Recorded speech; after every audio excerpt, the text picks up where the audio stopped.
Senator McCain, thank you very much for joining us. A number of things I want to ask you about, but let me just start with that last question I had for Senator Tim Kaine, and that is this question of whether Congress should give its approval before there is any military or additional military or security assistance for Iraq. No, I think the president could act in certain ways, depending on what the emergencies of the moment are, depending on exactly how he wanted to do it. I think he should consult with leaders of Congress, particularly the Intelligence Committee members, but I don't think he has to have a blank check or excuse me, I don't think he has to have their permission. We woke up one morning some years ago, you might remember, Judy, and found out that Ronald Reagan had decided to invade a small island nation called Grenada. But look, I want to get back to what Senator Kaine said. I don't know what he heard anybody give in a speech, and I don't know how many times he's been to Iraq, if ever. I've been there more times than I can count. We, Lindsey Graham and I, in direct conversation with Maliki, after direct conversation with Barzani, after direct conversation with Alawi, they were all ready to deal. And it is a fact. In fact, the chairman of the Joint Chiefs of Staff himself said that the number of troops that we were proposing cascaded down to 3,000 when it had been recommended to be 20,000. And by that time, the leader, especially Maliki, decided that it wasn't worth the problem. So what Senator Kaine is saying is just totally false, and in fact it's a lie, because Lindsey Graham and I were there, and we know what happened because we were there face to face, and the administration would never give a troop strength number. The Chief of Staff, General Dempsey, testified before the Senate Armed Services Committee and said the number cascaded, his words, down to 3,500. At that point, Maliki and company decided that it wasn't worth it. Well, Senator, those are very strong words, accusing Senator Kaine of lying. I'm saying it is a lie to say that the Iraqis rejected. It was President Obama's commitment to get everybody out of Iraq. That's the overriding fact here. This is something you have spoken about. You've been outspoken about in the last few days. You spoke about it today and previously on the floor of the United States Senate. Why is it so important, do you think, to continue to make this point, to talk about what happened in the past?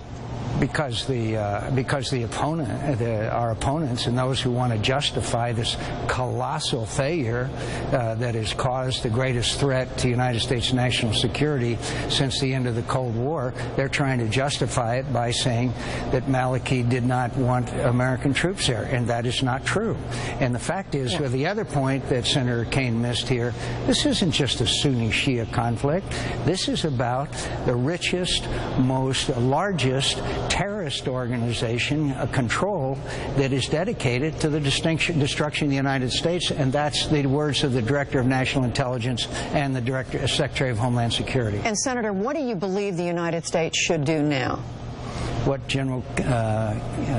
a number of other military leaders have recommended, and that is that we go in, we use air power, we get some boots on the ground, a few that can identify targets. We need to get some planners over there that can help the Iraqis repel what is going to be at least some assault on some of the other towns. I don't think they can take Baghdad, and recognize that this is not a civil war going on. This is the most extreme element of the extremes of jihadists that want to destroy the United States of America. That's what this is all about. And Senator, what do you say to those, including those in your own party? Speaker John Boehner has been talking about this, and I know you know a number of others in both parties, saying their concern is that the U.S. gets involved without being clear about whose side it's on, then it risks inflaming the situation. There's Iran, there are the Saudis, there is what's going on in Syria.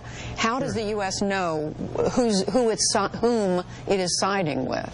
we have leaders, generals such as General McCain, General Petraeus, Ryan Crocker, many others. They know the Iraqis. They were with them for years and years. We know who our friends are and who they aren't.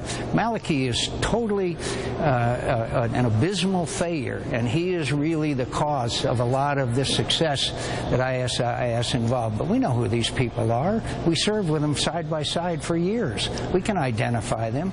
But the fact is that Maliki has got to set up a government of reconciliation, and that has to be an inclusive one, and that we have to work with that group. And do you believe military action should be contingent on the Prime Minister making these political reforms? No. Why not? Because we're in immediate danger militarily. They took Mosul. They now have American equipment. They are trying to attack Baghdad. They have taken over. There is now a enclave, a caliphate of Iraqi and Syrian, and you can't leave Syria out of this, the most hardcore terrorist organization in America, who has pledged to attack and do what they can to destroy America. That's American national security should be our first priority. And finally, Senator, you're comfortable with the U.S. working with Iran in this, and how long should the U.S. stay? First of all, I do not, in any circumstances, want to deal with Iran. They were responsible for IEDs that killed Americans. How long do we stay in South Korea? How long do we stay in Bosnia? How long do we stay in Germany? How long do we stay in Japan? We have always left behind residual forces. We had this one, Judy. In case you missed it, we had this one. Thanks to the surge, Iraq was largely pacified. We weren't going to take more casualties, and we had it won. And then the President of the United States wanted us out, and I predicted it, and I predicted what would happen, and I'm sorry that I was right. Senator John McCain, we hear you loud and clear. Thank you for joining us.